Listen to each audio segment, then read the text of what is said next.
ceux qui n'ont pas compris, c'était 18h30, 18h. Non, il y a pas mal d'absents. Ah oui? Oui, il y a pas mal d'absents. Chez nous, ça fait un temps, ils savaient que c'est à 18h. Ah, tu prends que le maire, Patricia. Hein? Tu prends que le maire. Non. Oui, non, que l'opposition. Que Pénélope, plutôt. Voilà. C'était mal, il voulait être sur la photo. Mais voilà, tu prends que la majorité. Mais c'est toujours. Moi j'y serai dans les deux cas. En plus, c'était bien orange, là, donc. On va plus voir Mike. Nicolas? Il y a 7 pouvoirs. Ah oui. Ah oui. C'est Nicolas. Il n'y a que Nicolas. Ouais, Nicolas Dardy. Just Didier et Mathieu. Ah oui, toi, toi aussi. Oui. Moi, j'ai fini à 5h20 et le temps sur la route. Oui, mais je prends le tour. Voilà, s'il te plaît, Philippe. Tout le monde est maquillé, c'est Bon, ben, je vous propose de débuter cette séance du coup du nouveau conseil municipal, donc une nouvelle séance en date du 2 mai 2023. Donc effectivement, on va débuter avec les présents. Il va y avoir donc 7 pouvoirs en cours. Donc Julien Fichot présent, Laurence Gutiérrez a donné procuration à Marina Boanet, Gilles Pénoche, Vanessa Moller, Philippe Bourteau, Virginie Darumerlou a donné procuration à Marie Darumerlou, Hervé Labadie. Eh bien il est là Hervé. Oui, il arrive, il part aux toilettes. c'est pas le moment. Problème de prostate. Je sens que tout le monde est dissipé là. Didier il arrive tranquille. T'as pas fait Hervé Labadie par là? Je l'ai pas.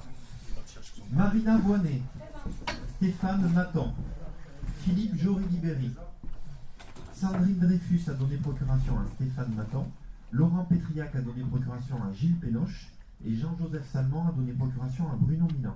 Bruno Milan, Françoise Argous, Serge Bochir, Marie-Christine Mirabel a donné procuration à Serge Bochir, Nathalie Sabatier a donné procuration à Nicolas Dardy, Philippe Sabaté, Hélène Ducoral, Nicolas Dardy, Marie Darumerlou, Marion Darumerlou, Marion Lissayou, Isabelle Aspecchia,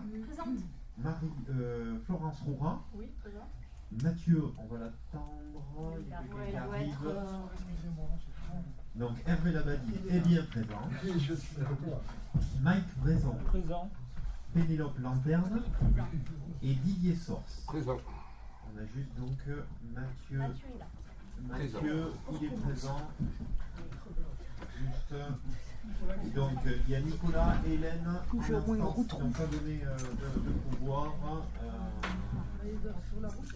Oui, c'est un peu compliqué en ce moment.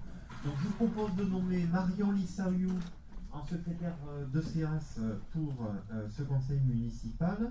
Est-ce que tout le monde a bien reçu les pièces de ce conseil? Pas de problème. Parfait. Donc toujours pareil, l'approbation de notre dernier conseil municipal. Donc le PV a été envoyé donc, pour le conseil du 6 avril, qui était le conseil du vote du budget. Il n'y a pas eu de commentaires ni de questions. Je vous propose donc du coup de le valider. Est-ce qu'il y a des votes contre? Des abstentions? Je vous remercie. Juste je précise que je vous propose, si vous en êtes d'accord, de modifier l'ordre du jour. Pas de rajouter de points, mais de modifier l'ordre de traitement de l'ordre du jour, puisque Philippe Jory-Libéry, qui va notamment présenter la délibération sur la police municipale pour l'aire d'accueil, doit nous quitter pour des raisons professionnelles. Donc je vous propose de débuter par celle-ci. Et finalement, comme vous l'avez compris, le point le majeur de ce conseil est le débat sur le PADD, je vous propose de clôturer par le débat du PADD. Ça me paraît aussi une bonne chose. Comme ça, on peut traiter dans l'ordre du jour les points 40, 41, 42, 43, 44. Est-ce que quelqu'un voit une objection à ce changement? remercie. Juste, je commence aussi par me projeter pour le prochain conseil municipal. Notez une date un peu particulière, c'est que le prochain conseil municipal sera le 9 juin à 18h. En fait, on est obligé de tenir ce conseil municipal ce jour-là pour la nomination, c'est même une élection. Des délégués communaux pour les élections sénatoriales. Voilà, donc on a reçu l'avis de la préfecture il y a quelques semaines pour ce conseil municipal. Donc notez bien dans vos agendas, vendredi 9 juin à 18h. Pour introduire ce conseil municipal, juste, donc j'ai demandé à Marie Herrère de venir. Donc Marie, voilà, qui va se lever. Donc Marie Herrère est la nouvelle directrice de la médiathèque municipale. Voilà, Marie qui pilotera ce nouveau service puisque c'est le lancement de la professionnalisation donc, de ce lieu. Avec, justement, on était en réunion préalablement pour les travaux qui commencent presque plus tôt que prévu. Donc alors ça c'est très positif. Donc les travaux vont commencer le 22 mai de la médiathèque. On a des entreprises qui sont presque impatientes à démarrer, donc on va saisir l'opportunité quand on voit sur les autres chantiers des fois la difficulté qu'on peut avoir. Donc voilà, donc le 22 mai, donc du coup le choix avait été fait de recruter donc la nouvelle directrice en amont pour justement, on va dire, lancer et je pense que c'était une bonne chose parce qu'il y a beaucoup de choses à voir. On le voit, sachant que vous vous rappelez que la professionnalisation donc va se poursuivre.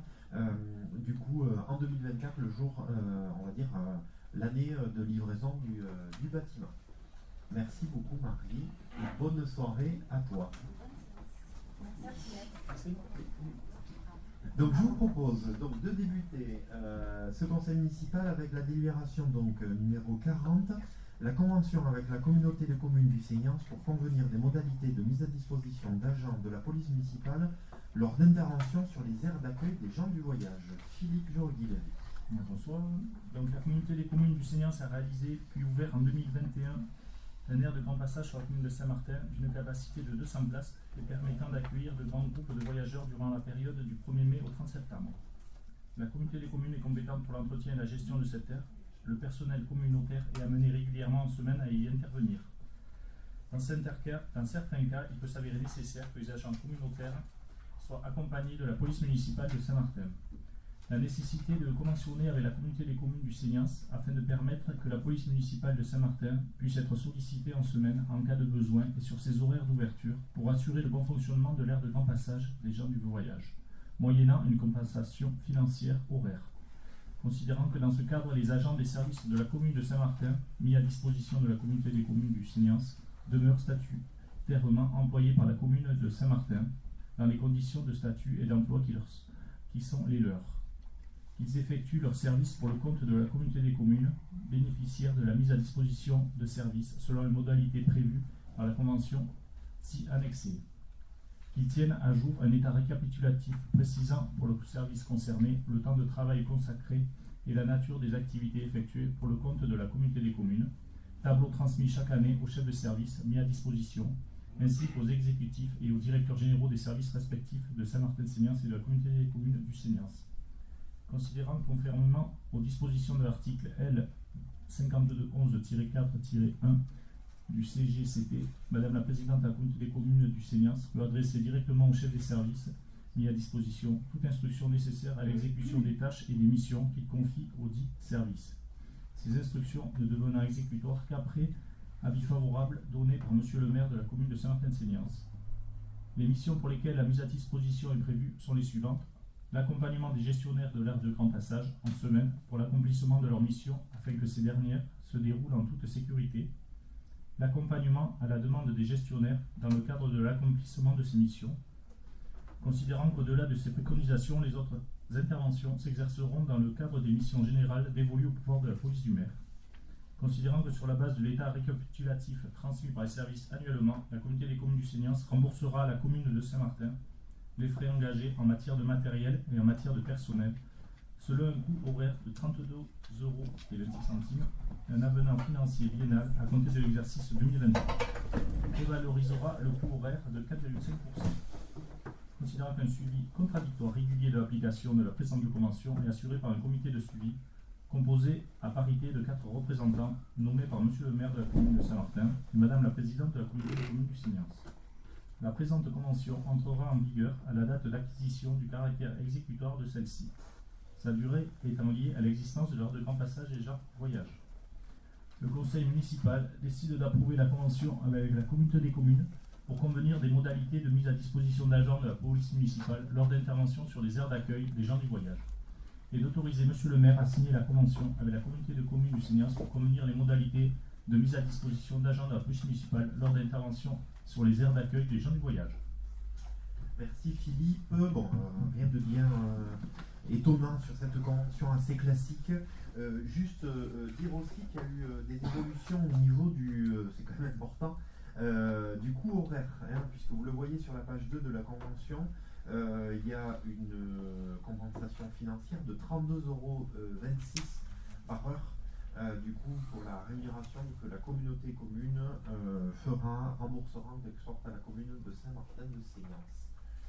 Je rappelle aussi, et j'en profite pour remercier les élus de notamment la commission de Philippe Joret-Guibéry, puisqu'à chaque fois qu'un groupe arrive sur l'aire de grand passage, un groupe de 2 ou 3 élus, souvent je les accompagne au Philippe Joret-Guibéry, épaule également les agents de la communauté des communes, parce que je pense que c'est important que les élus du conseil municipal de Saint-Martin soient présents aussi pour accompagner les techniciens de la communauté des communes. Est-ce qu'il y a des questions ou des commentaires sur cette délibération? Oui, Mike. Ça marche pas. Tu l'as vu. Ouais, c'est bon. C'est bon? Oui, c'est étonné. Oui, mais là, c'est bon. Pas très fort. Hein. Simplement, pour remarquer que lorsqu'on a voté la mise en place de cette police municipale, l'opposition a fait observer que nous aurions préféré une police mutualisée au niveau de la communauté de communes. Je note que quelque part, vous acquiescez notre proposition de l'époque au travers de cette forme de mutualisation qui, au fond, obtient une compensation financière, hein, ce qui est le minimum. Mais ça me permet de revenir sur ce souhait que nous avions exprimé à l'époque dans un esprit d'économie globale.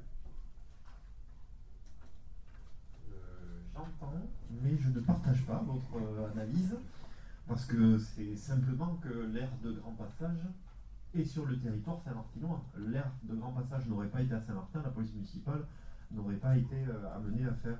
c'est une compétence communautaire.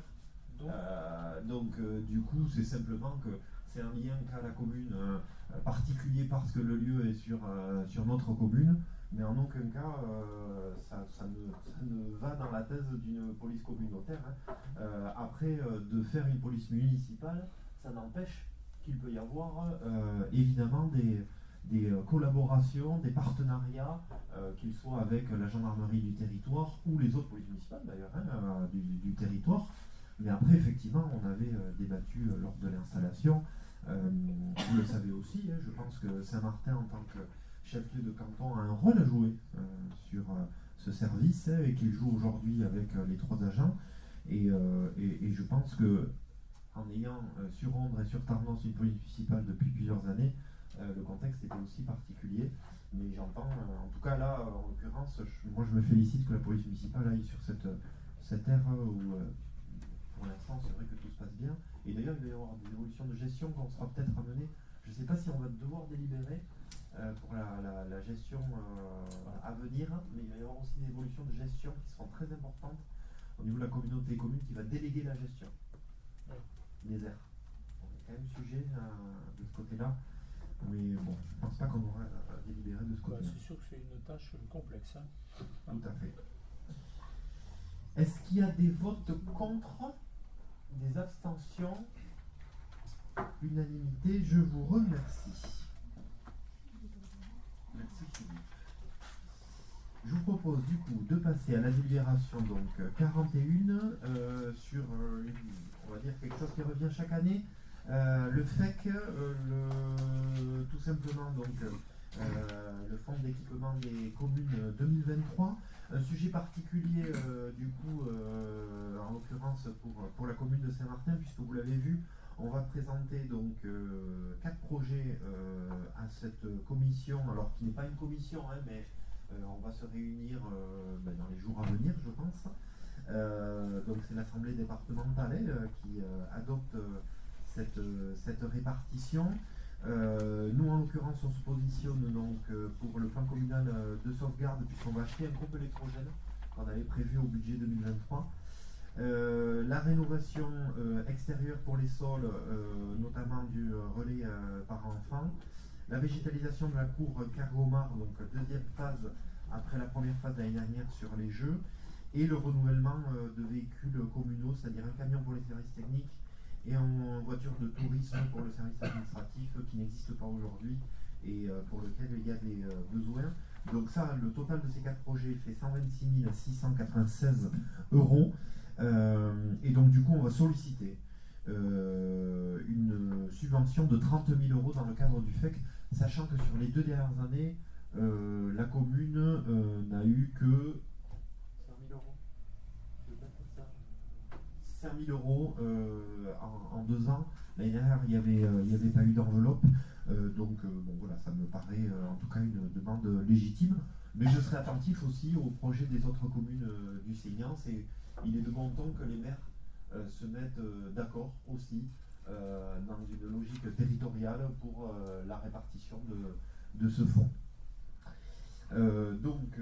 Article 1, on vous propose donc de solliciter le conseil départemental afin d'obtenir une subvention de 30 000 € dans le cadre du fonds d'équipement des communes 2023 pour l'équipement du matériel communal de sauvegarde, pour la rénovation extérieure du relais par enfant, pour la végétalisation de la cour d'école et pour le renouvellement partiel des véhicules. Article 2, autoriser monsieur le maire à mettre en œuvre toutes les procédures nécessaires à cette demande de subvention.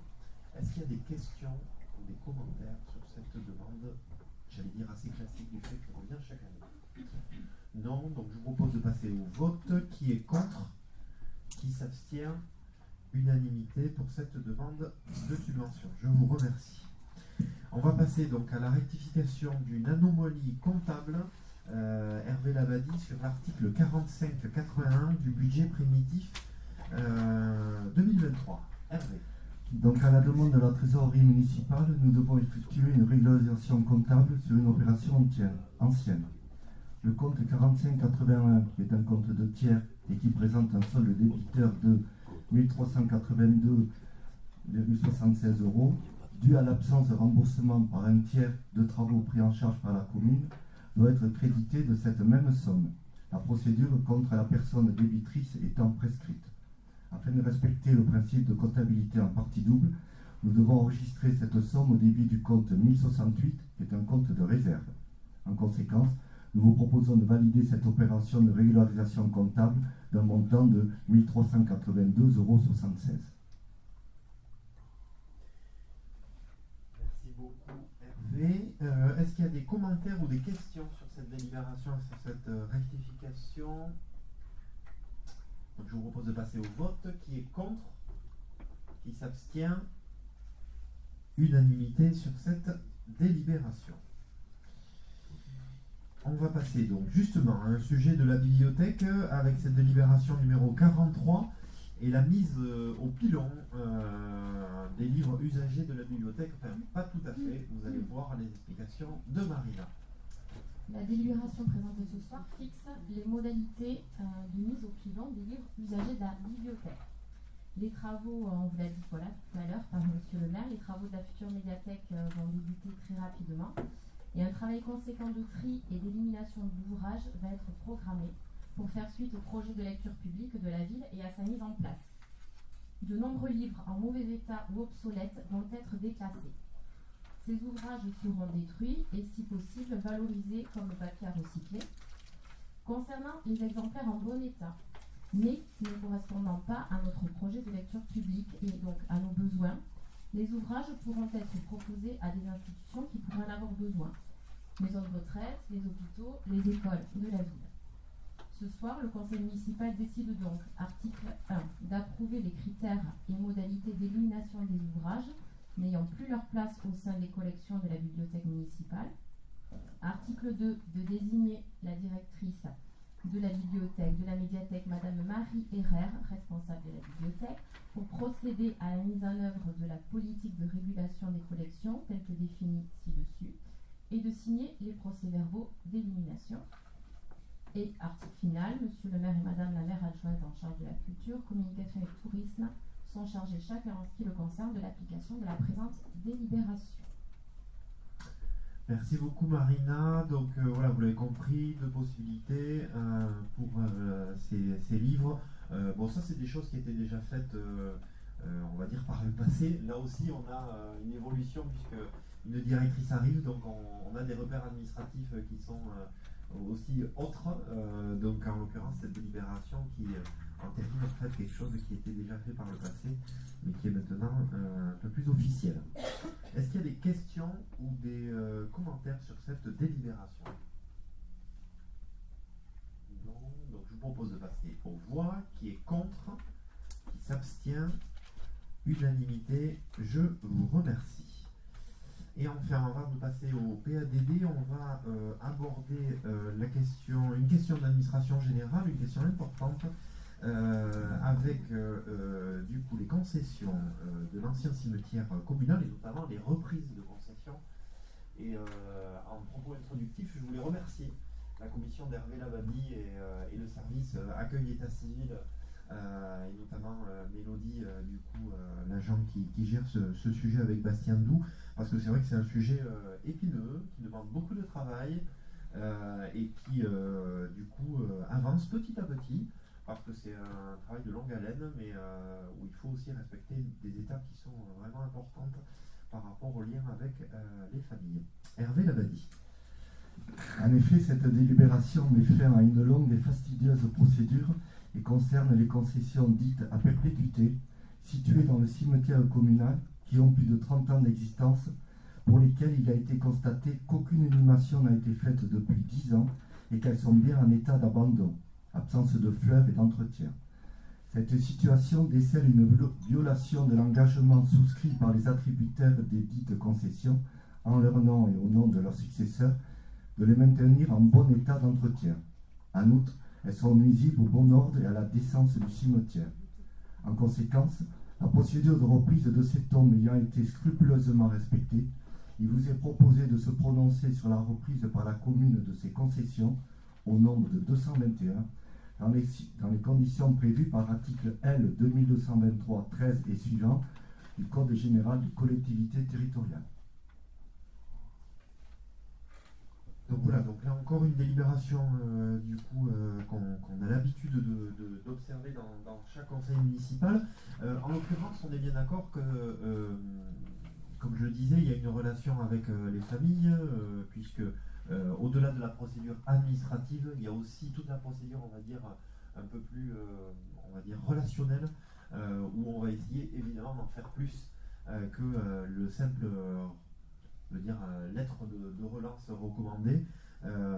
Et d'ailleurs, on va prendre aussi notre temps parce qu'on ne va pas pouvoir financièrement réaliser cette opération. Vous avez vu le nombre de concessions que ça représente, et plus de 200. Donc si on faisait les 200 d'un coup, le budget s'en ressentirait. Donc on va le faire par étapes, et on va dire que l'idée aussi, c'est de continuer la communication avec les familles petit à petit. On est en train de voir aussi avec le service communication, il y a peut-être des choses à faire de ce côté-là. Donc voilà, même s'il y a la délibération, il y a ensuite un arrêté du maire, un arrêté municipal qui vient à la suite. Pour l'instant, cet arrêté est encore prêt, je veux dire, il y a encore, on prendra le temps. Oui, Hervé. Oui, simplement pour compléter, effectivement, en plus de la procédure légale et très administrative, on a pris la précaution de téléphoner aux éventuels descendants quand les noms étaient connus. Voilà, ça nous a permis d'en récupérer une ou deux, et vraiment les tombes qui sont reprises, on a quasiment toutes les garanties qu'elles sont vraiment à la vente. Là, je peux rappeler quand le travail a débuté pour la commission là, sur ce sujet, D'abord, il a débuté bien avant, et puisqu'il y a eu une mise à jour sous l'ancien mandat. Et nous, on a commencé en fin d'année vraiment avec tout le travail du comité consultatif des usagers. Et ensuite, ça fait 6 mois, et c'est vrai qu'on a bien travaillé aussi en commission. Et on a eu l'aide très efficace de Mélodie Vallée. Donc ça fait bien 6 mois de travail, mais on s'est appuyé sur un travail qui avait déjà été réalisé précédemment. Est-ce qu'il y a des questions? Oui, Mike. Oui, c'est une question qui n'est pas totalement désintéressée, puisque ma grand-mère et mes parents sont enterrés dans le cimetière de Saint-Martin. Et en ce qui concerne la tombe de ma grand-mère, j'avoue sincèrement que j'y passe pas tous les jours.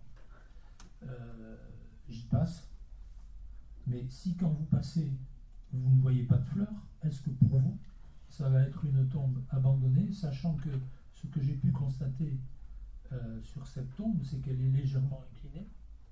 Cette inclinaison, à quoi est-elle due? Je n'en sais rien, peut-être la tombe d'à côté, j'en sais rien. Donc ma question est assez claire, est-ce que véritablement toutes les familles ont été consultées? Parce que je dois dire qu'en ce qui me concerne, ma grand-mère est morte en 1992, donc la tombe a plus de 30 ans.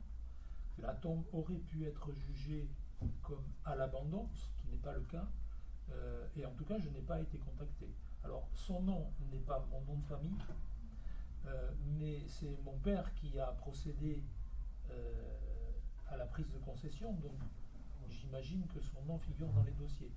Mais je ne pense pas être sincèrement le seul dans ce cas-là. J'ai cette facilité à l'exprimer parce que je suis concerné. Et je pense qu'il y a beaucoup de familles qui risquent de se retrouver un jour à venir au cimetière de Saint-Martin et ne plus trouver la tombe de leurs proches, sans en avoir été informés. Donc il faut être prudent, quoi. Oui, alors Hervé Labadie m'a précisé certaines choses, mais je vous confirme que c'est un sujet sur lequel on est plus que prudent.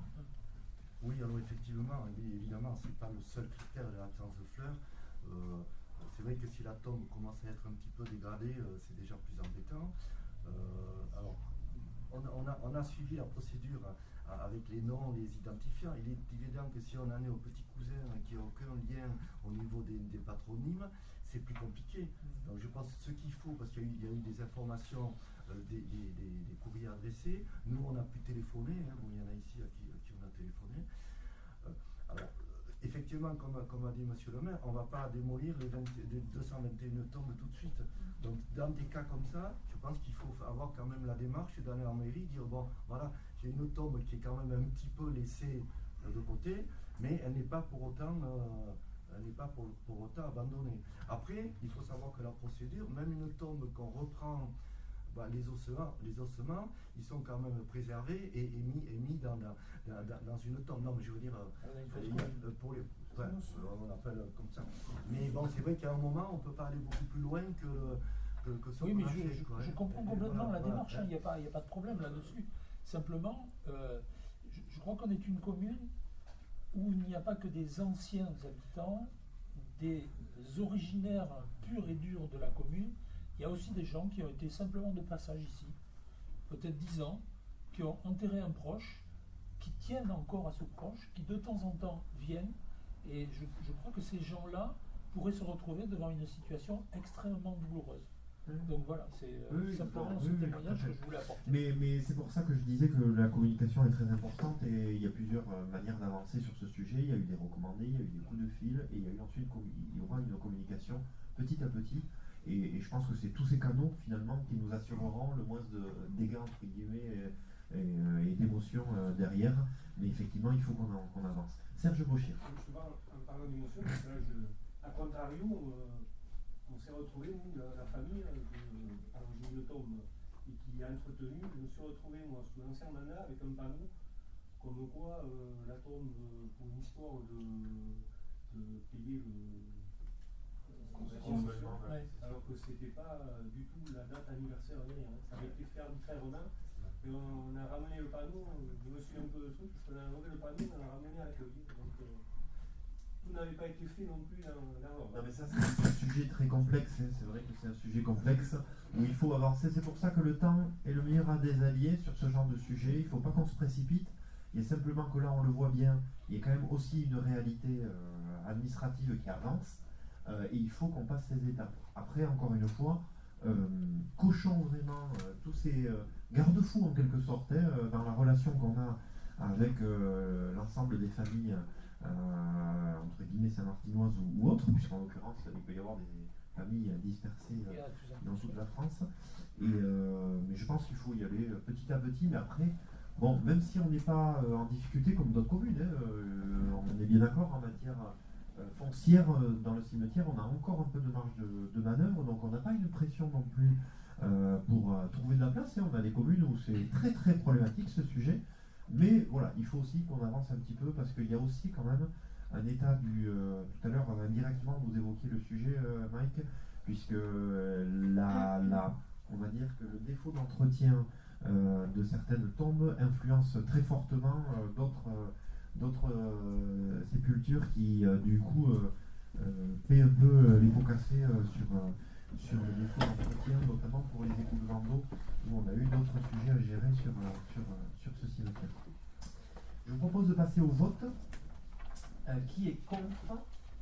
Qui s'abstient? Unanimité sur cette procédure de reprise des concessions. Je vous remercie. Donc on en a terminé du coup pour l'ordre du jour, on va dire classique, et plutôt des décisions, puisque vous l'avez compris, en matière de plan local d'urbanisme intercommunal, et en l'occurrence le débat sur les orientations générales du PADD, on ne va pas prendre de décision ce soir. On va prendre acte que le débat a eu lieu. Donc on est là surtout pour échanger, pour débattre. Rappelez-vous, c'est un peu la même démarche, à quelque chose près, que pour le débat d'orientation budgétaire. Voilà. On débat des orientations budgétaires, mais là on va débattre des orientations du projet d'aménagement développement durable, donc dans le cadre du plan local d'urbanisme intercommunal. Alors, ce que je vous propose, c'est qu'on va faire ce débat, on va faire une introduction avec Gilles Pénoche, tous les deux, sur ces enjeux du PADD. Et ensuite, je vous propose qu'on prenne la parole les uns et les autres sur le sujet et sur le document que vous avez reçu, qui comporte 32 pages et qui, bon, d'après moi, est vraiment un des documents. Si sur les 6 ans du mandat, vous devez lire un seul document, ben, je pense que c'est le bon. Voilà, celui-ci. Oui, une question préalable. Vous nous dites qu'il n'y a pas de vote. Moi, j'ai souvenir que lors de l'élaboration du PADD précédent, la mairie de Tarnos a émis en conseil municipal du 28 janvier 2016, je crois, un avis défavorable. Donc, à moins que la réglementation ait changé depuis, je suis étonné que ça ne se traduise pas par un vote favorable ou défavorable. Alors, là, en tout cas, je suis sûr de moi. Pour être en contact plus que régulier avec la DDTM, et il se trouve que je suis aussi présent au club élu du département, j'ai souvent ces discussions, et donc non, je confirme bien que c'est donc un débat que nous aurons. Alors après, est-ce que des communes peuvent donc attester et considérer qu'ils n'ont pas eu de débat? Ça, c'est un autre sujet peut-être. Voilà, qu'ils n'aient pas les éléments, je sais pas, les documents. Enfin bon, là, en tout cas, nous, on a toutes les... Mais ça avait été rendu public, hein? Oui, mais non, en tout cas, nous, c'est, vous l'avez vu à la ferme, c'est prendre acte de la présentation des orientations du projet d'aménagement et développement durable. Donc c'est ce qu'on nous demande aujourd'hui simplement. Je rappelle que ce document du PADD peut évoluer dans les mois à venir. C'est ce qui fait aussi la particularité d'une démarche de PLUI, puisqu'elle en comporte 3 étapes: le diagnostic en premier lieu, le PADD en second lieu, et la partie règlement en troisième et dernière partie, et que le diagnostic et le PADD peuvent évoluer au cours de la démarche, et heureusement, j'allais dire, parce qu'il y a des vrais enjeux environnementaux qui peut-être dans 1 an et demi seront considérés de manière différente, et de la même manière sur le PADD, peut-être que dans les semaines et mois à venir, on aura des points importants à rajouter pour ce projet d'aménagement. Donc, moi ce que je vous propose, c'est d'avoir une introduction, donc merci Philippe, bonne soirée. Une introduction donc, et Gilles ensuite prendra la parole sur le corps du document. Moi la première chose, donc évidemment je parle avec un rôle particulier puisque, comme vous le savez, je suis vice-président en charge de l'aménagement du territoire et du PLUI à la communauté des communes. Donc c'est moi qui ai en quelque sorte la responsabilité de ce document. Je précise donc que j'ai proposé à l'ensemble des conseils municipaux du Seignance de me déplacer pour assister et pour participer au débat du PADD dans les 8 conseils municipaux, chose qui a été acceptée par les 7 maires. On est le 4e conseil municipal à débattre. J'ai été encore samedi matin au conseil municipal de Biarrotte. J'ai été il y a une quinzaine de jours au conseil municipal de Biodos et il y a une dizaine de jours au conseil municipal de Saint-Barthélemy. Voilà, donc c'est toujours des moments intéressants parce que ces débats sont très riches, sont très importants pour l'avenir du territoire. Et la première chose que je voulais évoquer, c'est la manière de piloter cette démarche et donner quelques chiffres. Le premier, c'est que depuis 2 ans, depuis fin avril 2021, où la communauté des communes a voté en faveur d'une démarche du plan local d'urbanisme intercommunal, en moins de 2 ans, on a réalisé 32 réunions, 32 commissions, 32 comités de pilotage sur ce document du PLUI. Je ne sais pas si vous imaginez l'importance de cela, mais je pense, en le disant assez facilement, qu'il n'y a eu aucun autre sujet en communauté commune qui a mobilisé autant les élus depuis 2 ans. Et tout ça pour dire qu'évidemment, ça arrive aujourd'hui sur nos tables des conseils municipaux avec forcément beaucoup de travail de la part des élus des 8 communes, beaucoup de travail de la part des services de la communauté des communes. Donc forcément, c'est un vrai travail. Donc je remercie l'ensemble des élus des 8 communes, je remercie les services, je remercie les personnes publiques associées, et notamment 2 organismes, l'ODAP, l'agence d'urbanisme, et le CPIE, qui sont les 2 partenaires principaux dans la démarche du PLUI.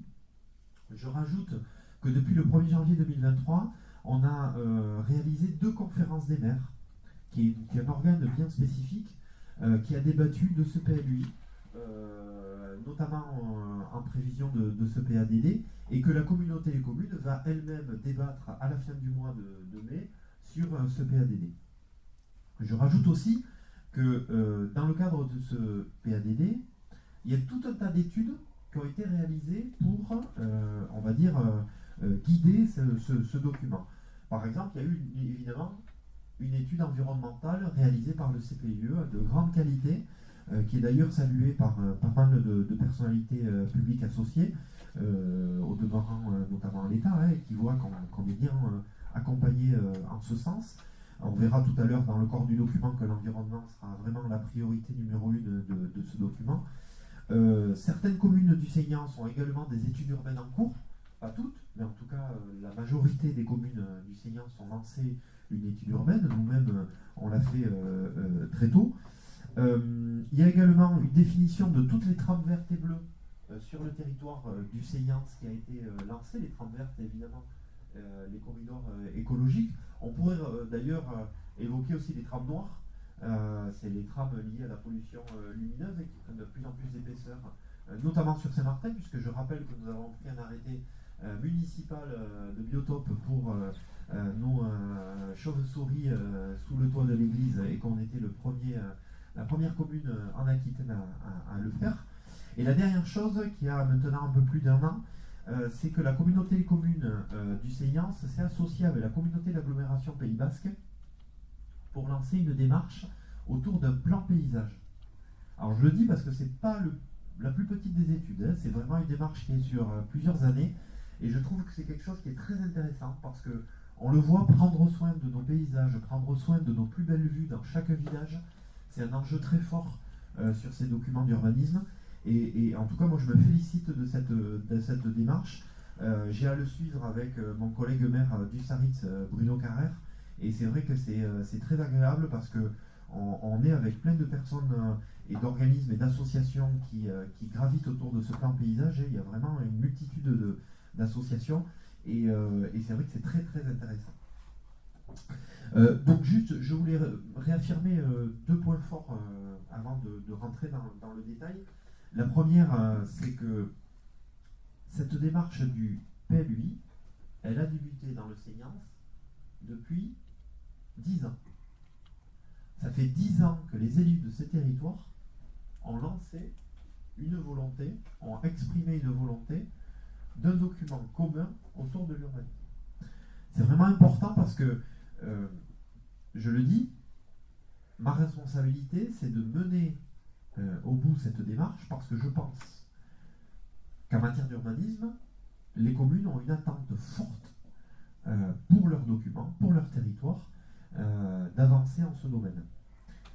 Et la deuxième chose, c'est que on ferait une erreur fondamentale que de placer ce document que d'un point de vue d'équation mathématique. Le PLUI, ce n'est pas agglomérer 8 plans locaux d'urbanisme. 8 plans locaux plutôt d'urbanisme.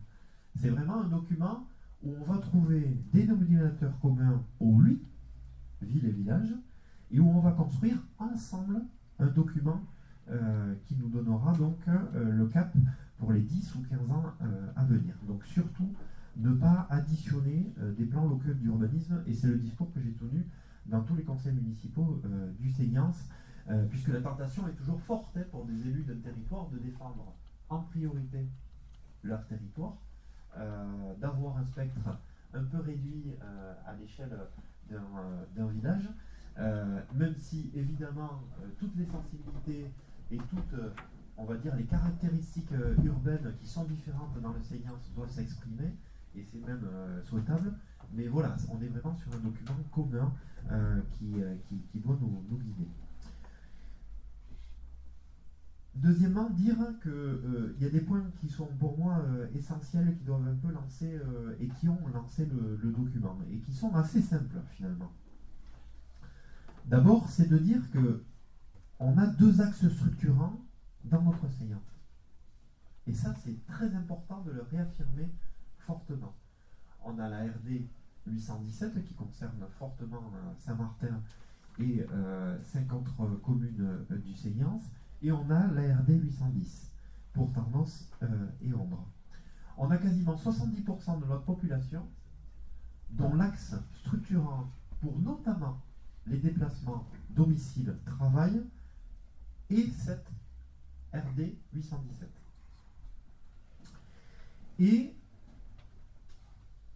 on a quelque chose qui est aussi, pour moi, assez simpliste, mais j'aime bien aussi retrouver un peu de simplicité dans les documents qui peuvent des fois, qui sont quand même des documents administratifs, c'est de dire qu'on a un territoire, le Seignance, qui est aujourd'hui attractif. Aujourd'hui, beaucoup de foyers cherchent à venir habiter dans le Seignance. Aujourd'hui, beaucoup d'entreprises cherchent à venir investir dans le Seignance. Aujourd'hui, beaucoup d'acteurs sociaux, culturels sont attirés par le Seignance. Donc je pense que c'est important aussi de se dire qu'on a une attractivité et qu'il faut certes la maîtriser, mais il faut certes aussi remercier les élus qui depuis plusieurs années, par le passé, ont fait que cette attractivité est telle aujourd'hui, en 2023, dans le Seignance. Et je vais notamment évoquer un point qui est pour moi crucial du document également, c'est le domaine économique. Aujourd'hui, dans les années 80, quand les élus saint-martinois et les élus du territoire ont accueilli une zone ambroise avec une entreprise comme Périchaud à Saint-Martin-de-Seignance, vous doutez bien qu'au niveau de la population, forcément, ça a dû grincer des dents, peut-être faire peur, créer peut-être un peu on va dire, de sentiments clivants sur cela, mais je pense qu'aujourd'hui, 40 ans après, on ne peut que se féliciter de cette vision économique pour notre territoire. Et je pense qu'aujourd'hui, la communauté des communes du Seignance a un petit temps d'avance au niveau de la stratégie éco, et qu'il faut qu'on maintienne politiquement cette dynamique économique et ce temps d'avance sur notre politique économique. J'en veux pour preuve, par exemple, la zone de Norton, qui doit être aussi quelque chose d'important pour nos politiques à venir. Je dis aussi qu'on a un patrimoine bâti et non bâti majeur sur le Seyens. On a nos tourbières, on a notre réserve de l'Esgo, on a nos lacs, nos étangs, qui aujourd'hui sont des repères pour le Seyens. Quand on parle de Saint-Martin-Seyens, on parle de la réserve de l'Esgo, on parle de l'étang d'Irieux. On a des repères comme celui-ci qui doivent garder un peu, je veux dire, cet ADN naturel qui est un peu la marque de fabrique de nos territoires. Beaucoup de villes et de villages, et Saint-Martin en est un bel exemple, ont plus de 2/3 de leur territoire forestier. On a ce bord d'Adour, on a cet espace côtier avec Tarnos et Ondre. Mais voilà, ça fait aussi, je pense, l'identité du Seyens. On a aussi un patrimoine bâti avec des châteaux, avec des demeures qui font aussi le trait architectural, les traits architecturaux du territoire. Donc ça aussi, c'est un des enjeux du PLUI. On a des équipements qui nous permettent aussi d'avoir un temps d'avance. Sur Saint-Martin, on a un laboratoire d'examen et de prise de sang. On a on a 22 kinés, on a 10 médecins généralistes, on a un supermarché, on a ces zones économiques qui sont accompagnées d'une cinquantaine, soixantaine de commerces de proximité. Ça aussi, c'est ce qui fait la richesse. Souvent, quand on demande à un Saint-Martinois pourquoi il est venu à Saint-Martin, il évoque cette richesse du commerce de proximité. On peut tout faire à Saint-Martin, souvent on nous dit. Et pas simplement sur le commerce et le service, mais on peut parler aussi du tissu associatif. On a 54 associations sur Saint-Martin avec un taux très important d'adhérents locaux, que ce soit à Saint-Martin ou dans les communes de l'intérieur. Donc tout ça aussi participe au bien vivre et à l'attractivité du territoire. Et la dernière chose que je voulais évoquer, c'est que j'ai évoqué pour moi un duo d'enjeux entre le volet économique et l'environnement. Juste réinsister sur ce côté environnemental. Aujourd'hui, on le voit bien, on n'est pas sur un enjeu majeur, on est sur une urgence climatique, on est sur une crise climatique qui nous impose d'aller plus vite. Et je pense que ce document, et quand on le lit, je pense que vous l'avez lu, en tout cas je l'espère, cet enjeu climatique, on le sent beaucoup sur ce document, et d'ailleurs, clairement, dans les 3 conseils municipaux que j'ai, pour lequel j'ai débattu de ce PADD, c'est quelque chose qui est exprimé par les élus. Aujourd'hui, les élus ont envie vraiment de rattraper, entre guillemets, ces enjeux environnementaux qui sont des fois difficiles à appréhender au niveau municipal, mais qui sont aujourd'hui, voilà, vraiment, encore une fois, une priorité de l'action publique. Juste pour terminer, je voulais évoquer l'agriculture, qui est pour moi un repère très important dans les documents d'urbanisme. Quand on parle de sobriété foncière, c'est en premier lieu pour sauvegarder les terres agricoles, et je pense qu'il faut qu'on le redise avec force, notamment sur Saint-Martin, où cette ruralité, cette agriculture s'exprime fortement. Il faut qu'on soit très prégnant sur ces enjeux de densité, de construire la ville sur la ville pour arrêter de s'étaler. Je le dis sans du tout revenir, mais il se trouve que Saint-Martin s'est développé aussi en s'étalant, et il faut qu'on arrive à maintenir ce savoir-vivre sur Saint-Martin, cette qualité de vie avec ces enjeux de sobriété. Et l'autre chose que je voulais évoquer, c'est aussi le rôle que Saint-Martin a en termes de centralité vis-à-vis de communes pour lesquelles on structure une offre de commerce, de services. Des adolescents de Biodos, de Saint-Barthélemy ou de Saint-André viennent au collège à Saint-Martin et au service jeunesse de Saint-Martin. Des élèves de primaire de Saint-Barthélemy viennent dans les écoles saint-martinoises. Des administrés de Biarrotte ou de Saint-André-de-Seignance viennent chez le médecin ou chez les kinés à Saint-Martin-de-Seignance. Et c'est important que ce lien qu'on a avec les communes de l'Est soit bien exprimé dans ces documents d'urbanisme, bien exprimé dans les schémas, que ce soit sur le schéma de cohérence territoriale du SCOT, mais également au niveau de la région. Et la question des centralités pour le devenir enseignant, c'est une question aussi importante. Il faut qu'on ait à l'esprit que dès 817, que ces équilibres aujourd'hui de territoire doivent être aussi le guide de nos politiques d'urbanisme demain. Gilles Pénoche, ton regard sur ce PADD, sur les enjeux, notamment les trois enjeux, les trois orientations que vous avez vues dans le document. C'était bon? Oui. Oui, merci Monsieur le maire. Bon, c'était dans le cadre général, le cadre général dans le PADD a été rappelé. Moi, je vais rappeler déjà, comme c'est un projet d'aménagement et développement durable, comment le développement durable avait été défini en 1987, au sommet de Stockholm, par la première ministre norvégienne, Mme Brundtland. Alors, je vous lis, je ne connais pas par cœur, il y a des citations que je connais par cœur personnellement, et qui disait que le développement durable est un développement qui répond. Ça marche pas? Non. Voilà. Donc, Mme Brundtland disait en 1987, c'était un des premiers sommets de la Terre, et qui disait qu'un développement durable, c'est un développement qui répond aux besoins du présent, sans compromettre la capacité des générations futures à répondre aux leurs. Je pense que c'est important de se nourrir de ça quand on fait un document de projet d'aménagement durable, c'est-à-dire que, pour revenir à ce que disait Julien, c'est le projet d'aménagement et développement durable, c'est pas un document figé, c'est un document vivant. Et c'est vivant sur tout un tas de sujets, et c'est assez important. Puis j'aime rappeler aussi quand même les trois piliers du développement durable, parce que souvent on a tendance à en oublier un, le dernier, mais les trois piliers, ce sont l'environnement, l'économie et le social. Voilà, donc je pense que c'est dans ce cadre-là qu'a été fait aussi le PADD.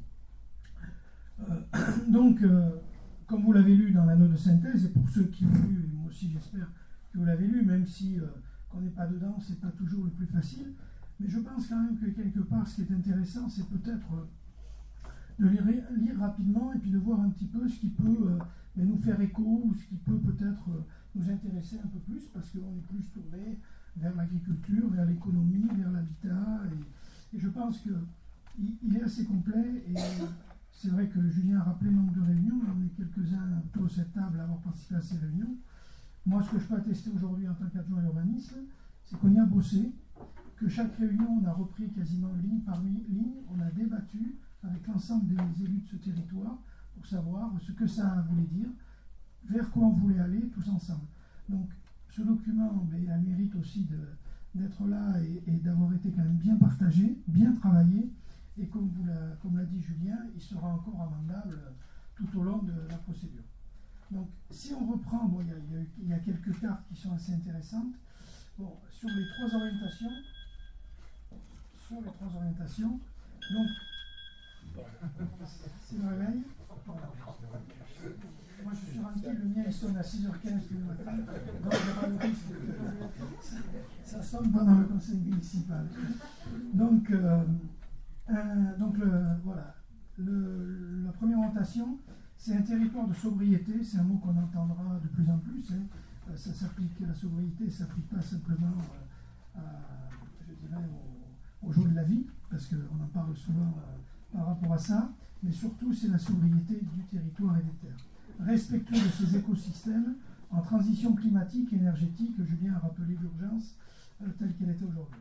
Donc, on voit que ça concerne la consommation foncière, le zéro artificialisation nette, le fameux ZAN, dont on parlera, qui est aujourd'hui une obligation arithmétique, et comme Julien, je le regrette un petit peu, mais bon, il faudra qu'on fasse avec et qu'on travaille notre sujet.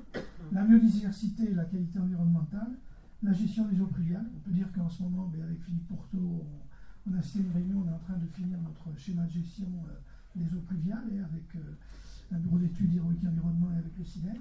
Les enjeux de la loi littorale nous concernent pas trop, quoique, ils nous ont concernés ces derniers temps. Et la sobriété énergétique et le développement des énergies renouvelables. Dans cette première orientation, j'ai pris quelques exemples pour vous dire ce que ça pouvait correspondre. Bon, d'abord, ça veut dire que la sobriété, ça veut dire qu'il faudra qu'on construise, et la mobilité, ça veut dire qu'on construise près des espaces de mobilité. Aujourd'hui, on a une ligne de bus, la ligne 54, qui part de Gonic jusqu'à Bayonne, qui va être en quelque sorte notre colonne vertébrale. Voilà. On a des bandes cyclables, d'ailleurs, entre le bourg et le quartier, maintenant on va jusqu'à Ondres, donc ça aussi c'est des éléments importants, des bandes cyclables, mais pas que, puisque ce sont aussi des espaces partagés pour les piétons. La sobriété foncière, c'est aussi d'augmenter la densité, notamment dans les centralités, au centre-bourg ou au quartier. Ça veut dire mettre en place ce qu'on a un peu mis en place lors de notre modification de PLU qui est en cours d'étude, c'est-à-dire mettre un niveau de plus pour avoir un peu moins d'espace pris et au sol, mais surtout mis à la disposition de la nature, mais aussi de la convivialité et des rencontres entre habitants. L'idée aussi, c'est d'avoir des habitats plus compacts, des parcelles plus petites, c'est-à-dire que, comme il est dit dans le point numéro 2, on maîtrise qualitativement l'intensification urbaine des secteurs pavillonnaires. Aujourd'hui, il faut se le dire, mais le lotissement, c'est terminé. Il y aura encore sporadiquement, peut-être dans quelques endroits de lotissement, mais on voit qu'on consomme beaucoup d'espace, puisque au niveau artificialisation, quand vous avez 1000 m² avec une maison et l'espace vert à côté, c'est les 1000 m² qui sont comptés en artificialisation. Donc je pense que voilà, ça sera plus possible, hein, ça sera difficile. Puis bon, je pense, on le constate aussi parmi peut-être 50 ou 60 Saint-Martinois qui nous demandent entre du logement social, du logement collectif ou du logement pavillonnaire, de moins en moins quand même de demandes sur du pavillonnaire. C'est pour ça qu'on va se tourner vers un habitat beaucoup plus complet. 60, 150, je veux dire. Non, je parle d'un logement social, 150. Là, je parle des demandes globales sur du logement non social. Voilà. Ouais, je pense qu'on est même malheureusement un peu plus. Et puis aussi renforcer l'urbanisation dans les centres-bourgs et centres-villes. C'est exactement ce qu'on va faire dans le cadre de notre centre-bourg. Puis on parle de privilégier la verticalité. Il y a aussi une chose sur la biodiversité. Alors personnellement, ça me tient à cœur parce qu'avec Marie-Christine et Laurence, on a la chance d'habiter dans un lotissement qui peut être qualifié d'exemplaire à ce niveau-là. C'est surtout la préservation des haies. Aujourd'hui, ça peut sembler un petit peu banal, mais au-delà de l'esthétique, préserver les haies, c'est aussi préserver la biodiversité. Ça peut permettre aussi de bien clôturer un terrain, de bien aussi s'isoler. Et surtout, ça va permettre aux eaux de circuler. Et ça, c'est important, parce qu'en fait, on a eu tendance un petit peu à avoir des gens qui aujourd'hui auraient tendance à se bunkériser avec des murs de 2 mètres de haut. Là, le PADD, il affiche qu'on préserve les haies et qu'on végétalise les clôtures. Ça, c'est un élément fort, par exemple, de notre PADD. Voilà. J'avais l'autre exemple, mais après je répondrai aux questions. Le deuxième point, il est l'attractivité maîtrisée au service de la solidarité, de la qualité de vie et de l'environnement. Là, on est dans une orientation plus humaine, plus en relation avec l'humain, et notamment quelque chose qui nous tient à cœur à Saint-Martin, parce qu'on a été, je crois, depuis les années 80 et toutes les municipalités qui ont suivi, très moteur sur le domaine de l'économie. Et qui dit économie dit évidemment habitat, transport, mais aussi développer l'économie sur notre territoire, je dirais de l'océan jusqu'à la Dour, sur les 8 communes, c'est aussi avoir moins de mobilité, faire plus de choses à pied, en vélo, et ça c'est important. Donc dans les différents points, c'est évidemment l'adéquation entre le développement et les services, c'est ce qui est dit dans les attendus, c'est-à-dire que se développer c'est bien, mais il faut aussi qu'on ait les écoles, les crèches, la mairie, tous les services. La qualité de l'habitat. Aujourd'hui, on ne peut pas demander aux gens de rompre un peu avec l'idée qu'ils ont d'habiter sur une maison plus un terrain sans se préoccuper de la qualité de l'habitat. Sur l'isolation phonique, les énergies renouvelables, sur les vis-à-vis aussi, quand on construit un projet d'habitat, il faut faire attention vis-à-vis, sur les clôtures, sur les placettes, sur le stationnement aussi. C'est-à-dire en fait le document qui va permettre de résoudre un petit peu, autant que faire se peut, les conflits d'usage qui nous embêtent un petit peu. Après, il y a deux points dont tu as parlé, Julien, c'est accompagner l'agriculture. Aujourd'hui, on voit qu'il y a encore des agriculteurs à Saint-Martin et sur le Seignance mais il y en a moins, donc les parcelles sont plus grandes. On voit aussi émerger, et c'est accompagné par le CPIE, de nouvelles pratiques agricoles, notamment sur du maraîchage, sur des aromates, comme l'autre campagne à Saint-Martin, ou comme Joël Simon à Biodos, bon, qui sont des nouvelles façons de faire la culture. On voit aussi un développement par rapport à des animaux, par exemple aux chevaux, où aujourd'hui, voilà, on a sur la commune des entrepreneurs qui se développent sur ce qui est un peu de l'agrotourisme aussi, à travers des campings à la ferme. Et tout ça, il faut qu'on l'intègre, parce qu'aujourd'hui, c'est des pratiques qui n'existaient peut-être pas il y a 10 ans, mais qui existent aujourd'hui. Puis aussi la protection du patrimoine.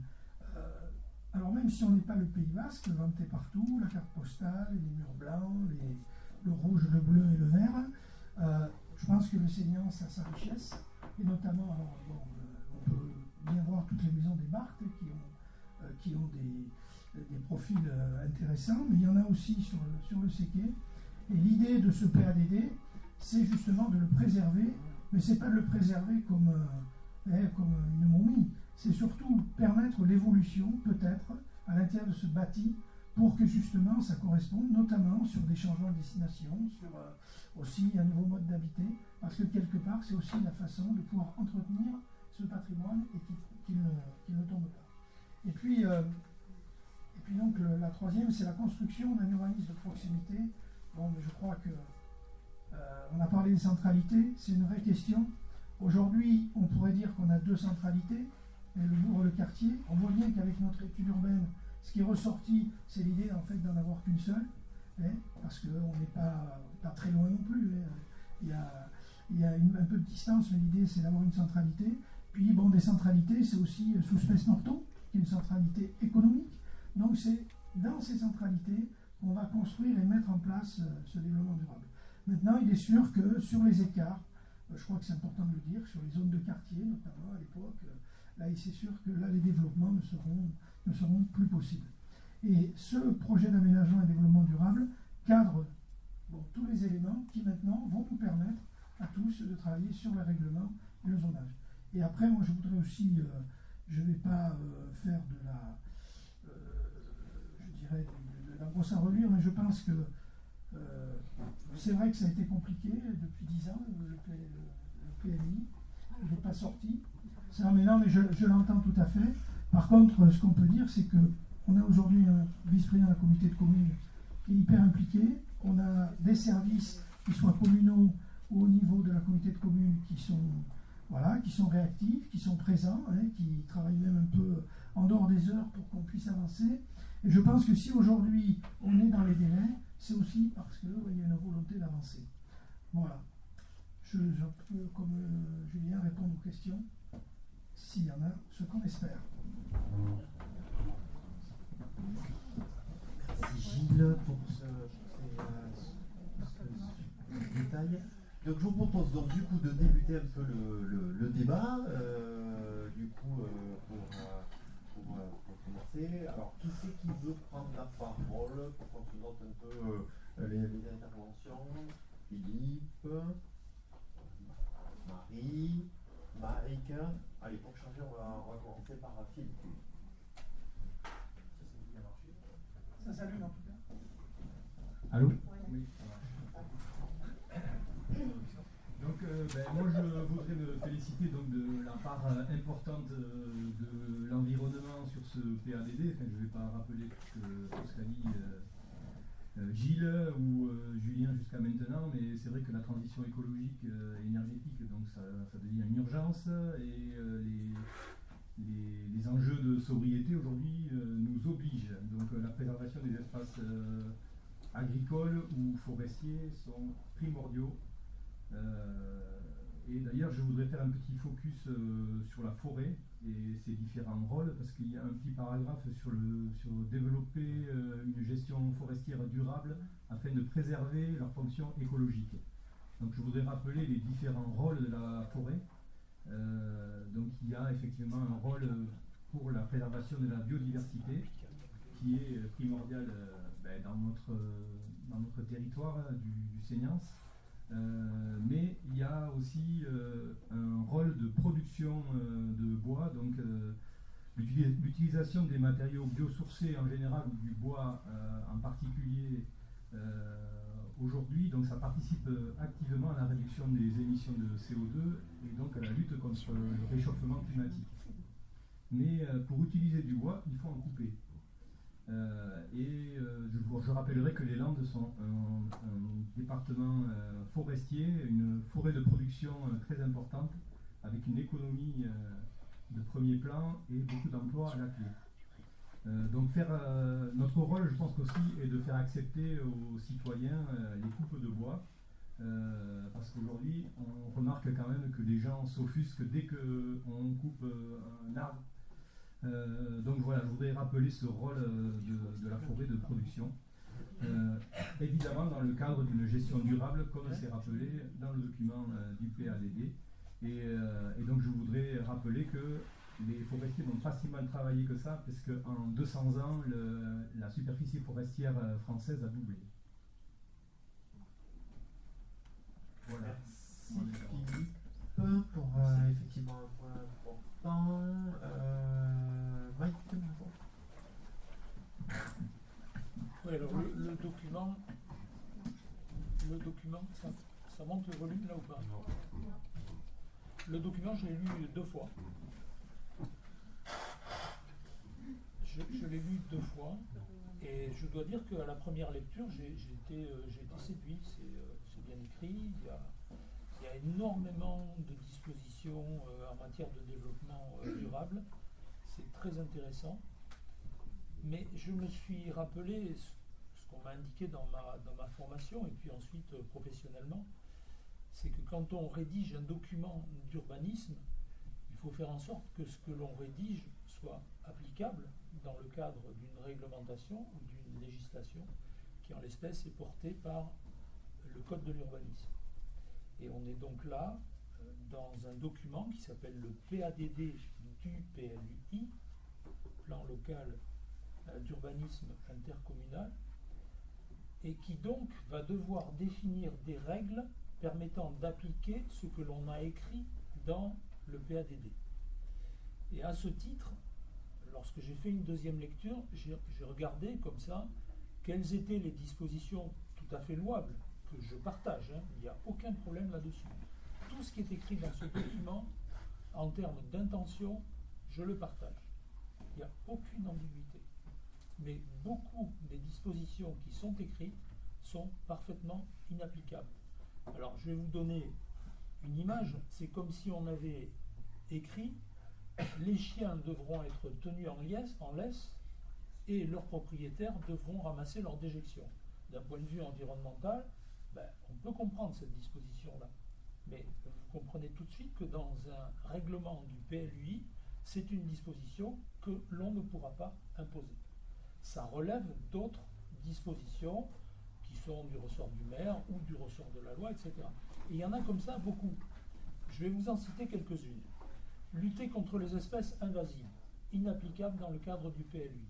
Par contre, favoriser les espèces locales, ça c'est applicable. Mais lutter contre les espèces invasives, ça n'est pas applicable.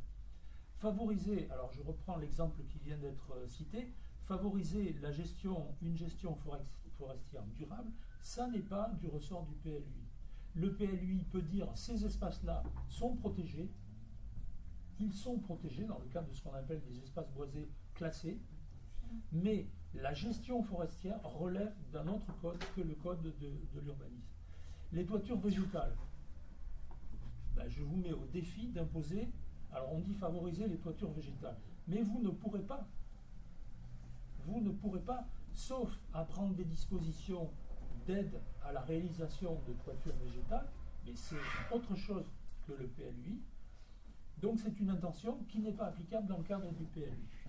Et ensuite, alors je voudrais revenir quand même juste une seconde sur le problème de favoriser la gestion forestière durable. C'est vrai qu'on s'offusque beaucoup de l'abattage des arbres, mais on est quand même on sait reconnaître un espace qui fait l'objet d'une gestion forestière, d'un espace qui ne fait pas l'objet d'une gestion forestière. Et quand vous avez un Pékin qui passe, qui offre 3 sous un propriétaire de bois et que ce bois disparaît, c'est pas de la gestion forestière. C'est pas de la gestion forestière, c'est de la destruction environnementale. C'est de la destruction environnementale. Il y a un cas pas loin d'ici où il y avait une gestion forestière. Une gestion forestière de pins sylvestres. Qu'est-ce qui a été abattu dans la forêt? Les chênes. C'est pas non plus quelque chose de très raisonnable. Donc c'est pour dire ok à ce que vous venez de dire, la gestion forestière est quelque chose de très important. La protection des forêts, à mon avis, l'est tout autant. Il faut que les deux soient bien pris en compte. Mais, encore une fois, la gestion forestière n'est pas du ressort du PLU. Alors là, j'en trouve une autre, réduire la production de déchets non valorisables. C'est tout à fait louable. Bien sûr que c'est un vœu indispensable à notre époque. Mais ça n'est pas, encore une fois, du ressort du PLU. On parle de la circulation des poids lourds. Ben, c'est pareil, c'est du ressort du code de la voirie, du code routier, mais pas du PLU. La sobriété énergétique, c'est du ressort du code du logement, pas du code de l'urbanisme. Maîtriser le développement, alors ça c'est autre chose, il viendrait après. Réduire les déchets et les valoriser, c'est la même chose. C'est du ressort du code de l'environnement, pas du code de l'urbanisme. Ou éventuellement du code du logement quand on parle de la déconstruction de bâtiments où les déchets doivent être valorisés, etc. Donc il y a comme ça, alors j'en ai toute une liste, mais je crois que ce qui est... Alors, je redis encore une fois que tout ce qui est écrit dans ce document, je le partage pleinement. Mais je crains qu'on ne soit passé à côté d'éléments fondamentaux en voulant faire quelque chose de très général qui s'intègre dans la dynamique actuelle de l'environnement et en passant à côté de dispositions qui, elles, trouveront peut-être une traduction au travers du PLU. Mais c'est à ce moment-là qu'on verra s'il y a eu des oublis ou pas. Voilà ce que je voulais dire en préambule peut-être, parce que j'imagine que les éléments que les uns et les autres développeront appelleront de ma part d'autres observations. Non, vas-y. Moi, je voulais juste dire par rapport au logement, que je trouve très important de garder ces maisons qui existent depuis 400 ans et plus, ou 200 ans, 400 ans, et d'aider ces familles-là, la réhabilitation pour, qui est mon cas, moi, personnellement, d'avoir pu réhabiliter une partie d'une maison, sinon sans ça, ça s'écroule, et on en voit quand même pas mal de maisons qui commencent par le toit à s'écrouler. C'est juste une petite remarque, intervention. Très bien, Marie. Effectivement, c'est vrai que les biens patrimoniaux, et d'ailleurs je précise parce que la commune de Saint-Martin du coup avait son plan de référence par rapport aux biens patrimoniaux, mais les autres communes et la communauté commune travaillent aussi en ce sens, puisqu'on a fait un petit travail complémentaire qui est commun aux 8 du coup pour ces repères patrimoniaux. Et Gilles. Oui, bon, c'est pas grave, ça, il n'y en a pas. Non, il faut que le travail passe. Mais je pense qu'il marche. Oui, Bon, mais. Oui. Vas-y. Ça y est, c'est bon?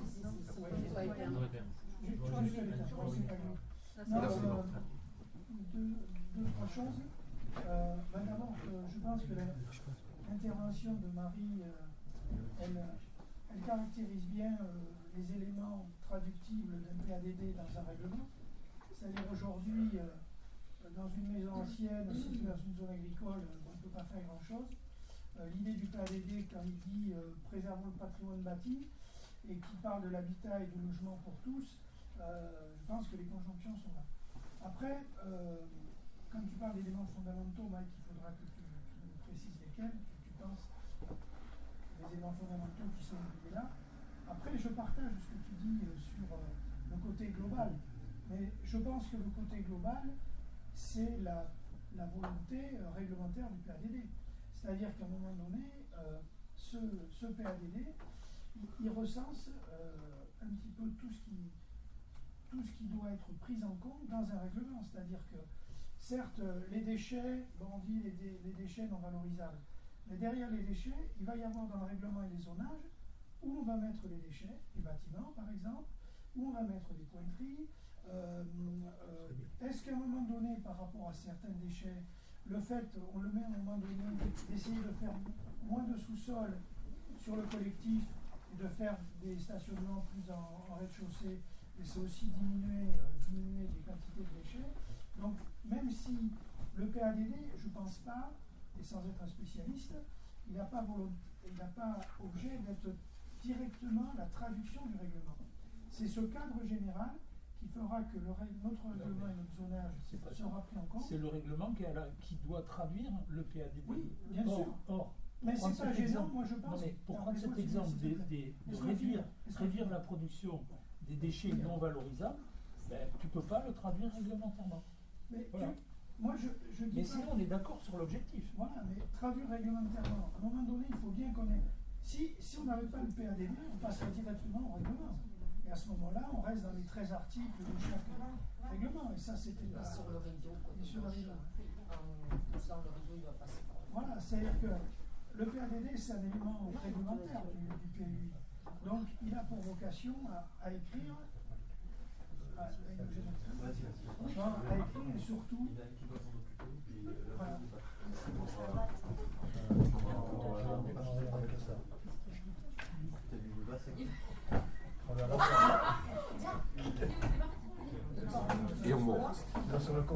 Il est derrière le rideau.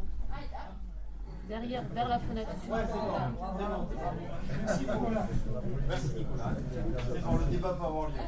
Non mais voilà, moi je pense que déclarer la matière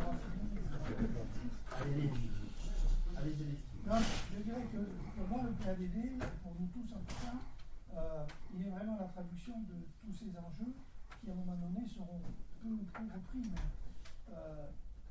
je le dis, s'il n'y avait pas eu ce document, ça veut dire que le législateur nous a obligés d'aller directement au règlement et au zonage. Et je le dis, je le redis, mais ça c'est un avis de citoyen. Pour moi, un PLUI, c'est pas du règlement et du zonage. C'est le règlement et le zonage, il va permettre de faire vivre des gens, de faire vivre de la biodiversité, de faire vivre des entreprises, de savoir comment les gens ils vont commercer, ils vont circuler, ils vont utiliser les services. Parce que, bon, un règlement, à la fois dans sa rédaction et dans son application, bon, je dirais que c'est assez simple. Par contre, à nous les élus, de voir qu'est-ce qu'on met dans ce règlement pour qu'on apporte du vivre ensemble à nos concitoyens. Voilà. C'est comme ça que je vois un peu les choses. Mais...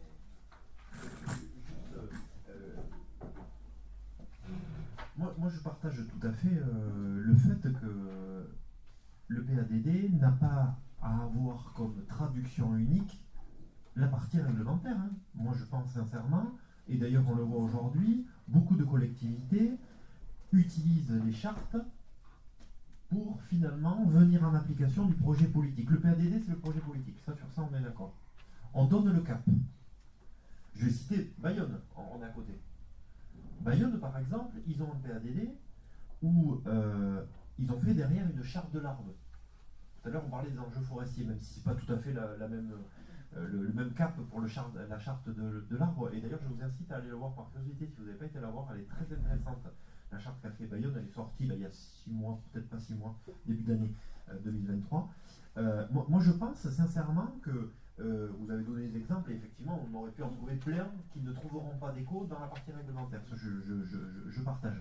Mais que le document du PADD puisse être aujourd'hui un projet de territoire pour dire, ben oui, nous, on est à ce point-là, on est ici aujourd'hui et on veut aller là demain, je pense que c'est important politiquement. On ait un document commun, tous ensemble, à 8, où on donne le cap, où on donne une visibilité aux habitants en leur disant, ben oui, si on fait la sobriété derrière et qu'on ne parle pas des déchets, on louperait quelque chose.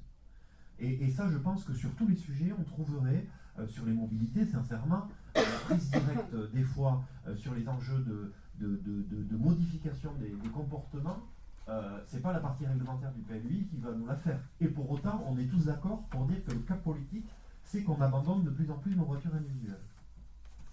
Donc je pense que, je vais donner un exemple concret aussi, Mike Bresson, vous venez en commission, on a essayé on n'a pas essayé, on lance une charte d'urbanisme. La charte, elle sera aussi là utile pour appuyer la partie réglementaire du PLUI, parce qu'on le sait, il y a plein de sujets aujourd'hui où on est démunis dans nos parties réglementaires. C'est le cas aujourd'hui du PLUI, ce sera demain le cas, je pense, avec le PLUI. Comme vous l'avez dit, tous les points ne pourront pas être résolus avec la partie réglementaire, mais je pense qu'il y a aujourd'hui d'autres outils, sincèrement, en possession des élus pour, on va dire, appuyer une démarche politique. Et là, c'est vraiment une démarche politique.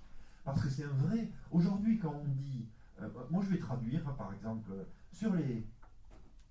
Tout à l'heure, on l'évoquait, cet enjeu. Moi, par exemple, que ça soit très clair, je pense, comme ça, on pourrait se dire, bon, on a la partie réglementaire, comment on va parler des... Ben, il y a des collectivités, aujourd'hui, qui suppriment l'autorisation de faire du mur pour la clôture. Ça, il n'y a aucun problème. Voilà. Je veux dire, il y a aussi des choses qui peuvent peut-être un peu bousculer ces parties réglementaires dont on était habitué à leur forme classique, mais aujourd'hui on peut bousculer aussi nos repères collectifs au travers, encore une fois, de la partie réglementaire, mais pas que, de la charte. Alors oui, vous allez me dire, les chartes, effectivement, elles ne sont pas opposables, ça c'est sûr, ça évidemment, mais je pense aussi qu'aujourd'hui on a des sujets où on doit embarquer autour du bien commun, de se dire, mais qu'est-ce qu'on a envie pour nos territoires, et oui, ça ne sera pas la loi, oui, ça ne sera pas, mais c'est un cadre général qu'on donne à nos villes, à nos villages, sur le développement qu'on veut. Et il me semble qu'un conseil municipal, vous le savez comme moi, Mike, le conseil citoyen des avant-projets immobiliers, c'est un vrai sujet aujourd'hui. Sincèrement, le conseil citoyen des avant-projets immobiliers, il n'a aucun pouvoir juridique. C'est simplement un conseil municipal qui dit, ben voilà, moi aujourd'hui, pour mon village, c'est comme ça que je conçois le développement territorial. Et je pense qu'aujourd'hui, les acteurs, que ce soit l'État, que ce soit les citoyens, que ce soit les promoteurs, les aménageurs, les associations, elles ont envie d'un cadre qui n'est pas forcément la partie réglementaire, mais qui peut être autour de charte de l'arbre, autour... Il y a plein d'initiatives en ce moment, hein, il y a même aussi des conseils de quartier qui avancent et qui ont une légitimité. À Bayonne, vous avez vu toutes les avancées sur certains territoires, et notamment d'urbanisme, hein, il y a eu 2-3 exemples récents qui avancent et qui ne sont pas dans la partie réglementaire, mais qui avancent parce qu'il y a cet accompagnement qui est un peu à côté de la partie réglementaire, mais qui prend de plus en plus d'épaisseur, il me semble. Ouais. Alors moi je voudrais... Celui-là il marche, ouais.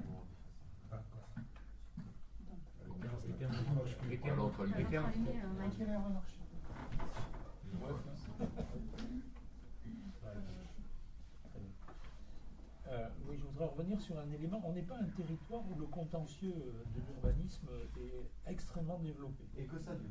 Et que ça dure.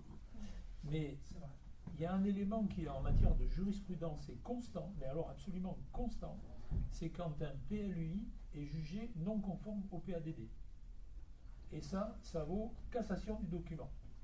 Donc, moi, mes observations, j'y ai mis quand même un liminaire. Hein. Je suis entièrement d'accord avec tout ce qui est écrit. Politiquement, c'est fort, ça donne des orientations, mais ce que je crains, c'est 1, des oublis, et 2, qu'on puisse reprocher au final au PLUI de ne pas prendre en compte toutes les orientations du PADD. Et parce qu'il y en a certaines qui sont totalement inapplicables. Voilà, c'est ça que je veux dire. Donc, je ne vais pas reprendre, je vais pas reprendre ce qu'avait dit Tarnos sur notre PADD de l'époque. Mais c'était un peu le même genre de remarque, formulé d'une autre façon. Et ce qu'il nous disait, c'est qu'il y avait beaucoup d'oublis, c'est qu'il y avait des dispositions qui méritaient d'être complétées, et puis il y en avait d'autres qui étaient inapplicables. Voilà. Alors, Tarnos a une puissance qui lui a permis que ce document PLUI n'aboutisse pas. Je crois qu'aujourd'hui, on n'est pas dans ce contexte. Tarnos ayant la présidence de la communauté de communes, il y a tout lieu de penser que le document, même s'il est imparfait, aboutira. Peut-être avec des oublis. Souhaitons en tout cas, pour Saint-Martin, parce que c'est un souhait que j'ai exprimé depuis longtemps, on puisse faire évoluer notre territoire qui est aujourd'hui bloqué en raison justement de l'existence d'un PLUI. C'est-à-dire qu'on peut difficilement faire évoluer comme on le voudrait notre PLU, parce que légalement c'est interdit. ben, j'espère qu'il n'y aura pas un contentieux, parce que je crains une porte ouverte à un contentieux positif. Voilà. Non, mais après, les relations avec l'État sont régulières, hein, avec la DDTM, qui évidemment a accompagné la démarche du PADD depuis le début. Il y a tous les échanges qu'on a eus depuis le départ nous montrent quand même que nos orientations sont les bonnes. On a effectivement, l'État, on va dire de manière continue, donne son avis. Hein, sur les études urbaines, elle donne son avis. On a encore rencontré les services de l'État il y a quelques semaines pour notre étude urbaine. Ça, et évidemment, j'allais dire que des points d'oubli, c'est pour ça aussi que le législateur donne la possibilité sur plusieurs mois de continuer. Tout à l'heure, Gilles, quand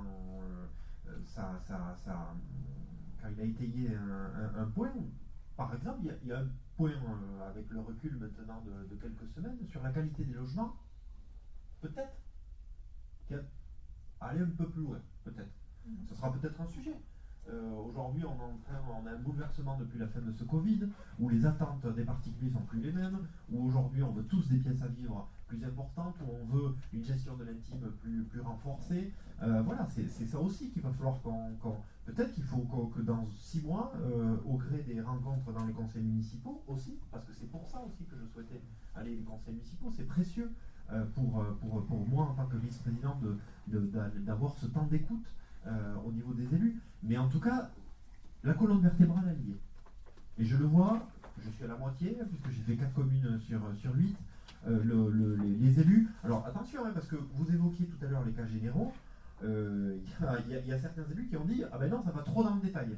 Et que justement, ça peut nous piéger. Il y a ça aussi.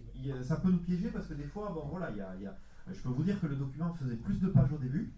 Voilà, hein, il était même encore plus détaillé. Donc on a essayé un peu de réaffirmer peut-être un peu plus fortement certains enjeux.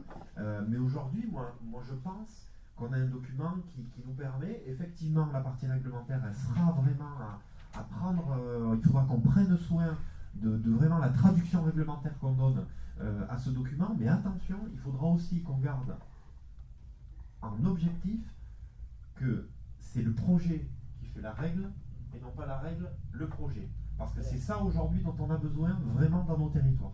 Je pense que pour éviter les contentieux éventuels, parce que je le redis encore une fois, hein, je suis vraiment d'accord avec tout ce qui est écrit, mais peut-être qu'il faudra qu'à un moment donné, dans une délibération du conseil communautaire, vous indiquiez que sur tel ou tel sujet, par exemple les déchets, une charte, un document complémentaire viendra à l'appui du PLUI mettre en marche toute mais comme le plan paysage, hein. Le plan paysage, à un moment donné, il va peut-être déboucher sur des orientations que vont donner les élus, ou l'orientation, ça sera de dire, eh bien, on ne construit plus sur les topographies, ou comme malheureusement on le voit des fois au Pays Basque, quand on se promène, une jolie colline, ah ben il y a quelqu'un qui a mis une maison dessus la colline, et qui nous bouche tout l'horizon et la plus belle vue.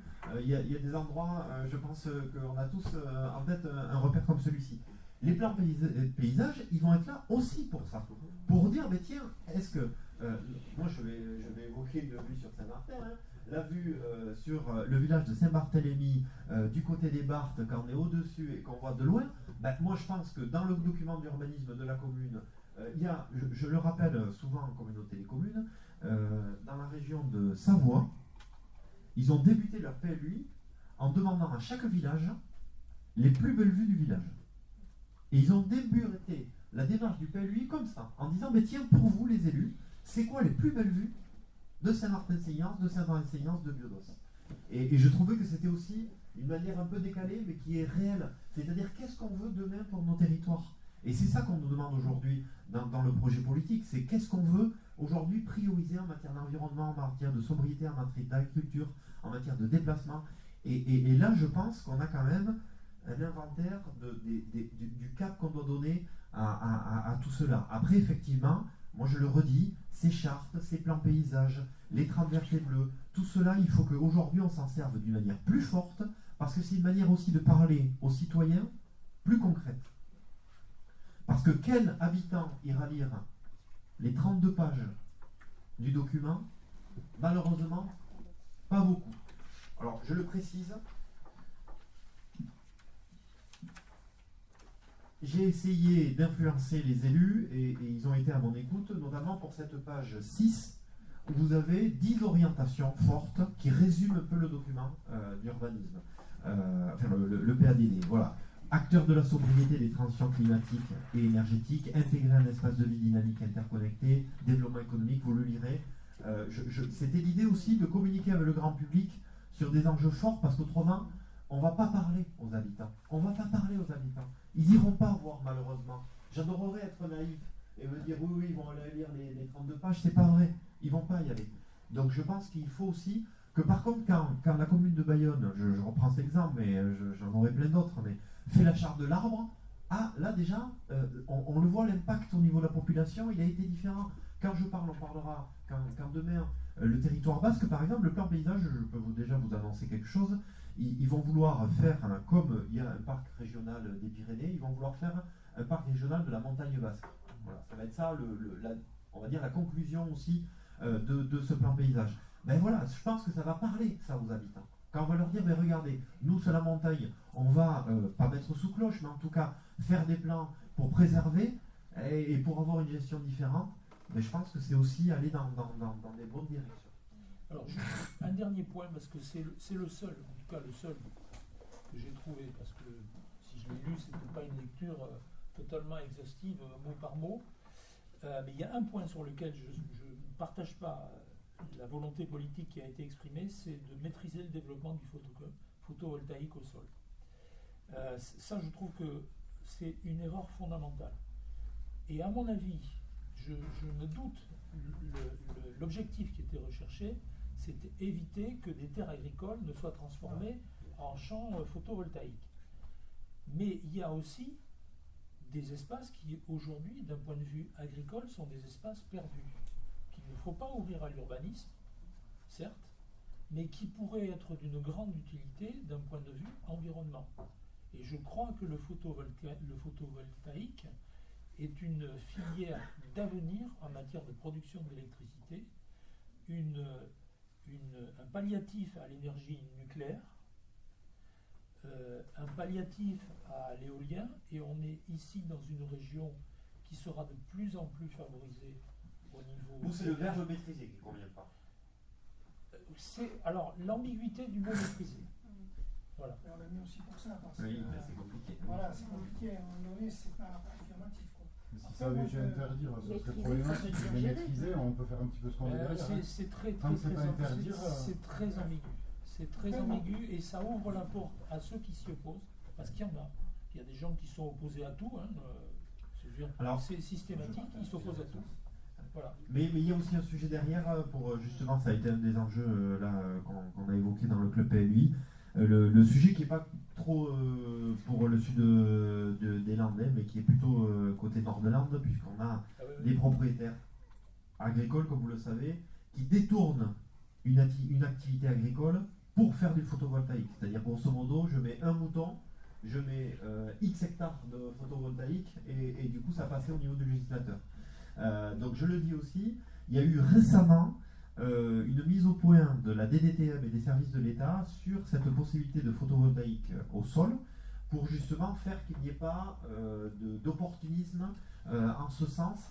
Mais après, effectivement, il y a des enjeux sur le photovoltaïque qui est aujourd'hui quand même dans nos territoires une entrée vraiment importante pour le mix énergétique. La question que je me suis posée en lisant ça, je me suis demandé si ça sortait pas d'une... Bon, il y a des documents nationaux très généraux, avec des idées... voilà. Et cet aspect de maîtriser le développement du photovoltaïque au sol, je me suis demandé si c'était pas le lobby nucléaire ou autre qui avait pesé pour que ça devienne une espèce de doctrine qu'on aurait repris localement. Non, oui, voilà. Gilles rigole parce que le technicien de l'urbanisme, Mathieu Laralde, est plutôt va beaucoup dans votre sens, donc lui c'est sûr qu'il n'a pas... Je suis adjoint à l'urbanisme à Saint-Martin, sans défendre le lobby nucléaire, moi je suis un défenseur, je le dis, de l'énergie nucléaire et de l'indépendance énergétique, pas que, mais bon. Je pense que non, mais après, le maîtriser, je comprends que le terme maîtriser, il est... Ne te méprends pas. C'est pas une critique que je fais aux élus locaux qui ont écrit ça.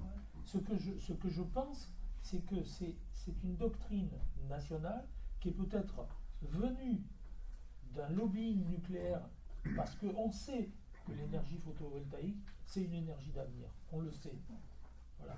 Donc, on comprend qu'aujourd'hui, il y a des enjeux au niveau du nucléaire français, il y a des difficultés. Voilà. Et moi, je ne voudrais pas que, pour répondre à un souci national qui nous dépasse largement, on passe à côté par l'utilisation d'un terme qui a une très forte ambiguïté. Alors là, en l'occurrence, sur la partie règlement, il y aura un gros enjeu sur les énergies renouvelables, ça c'est clair. Voilà, que ce soit le particulier. Pardon. Donc c'est le seul point sur lequel j'avais... Je l'ai noté.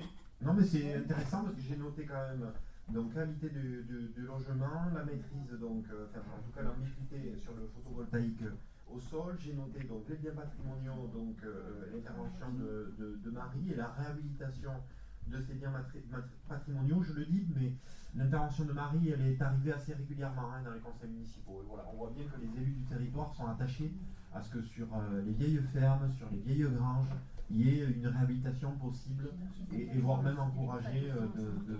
Vous avez noté la protection des forêts?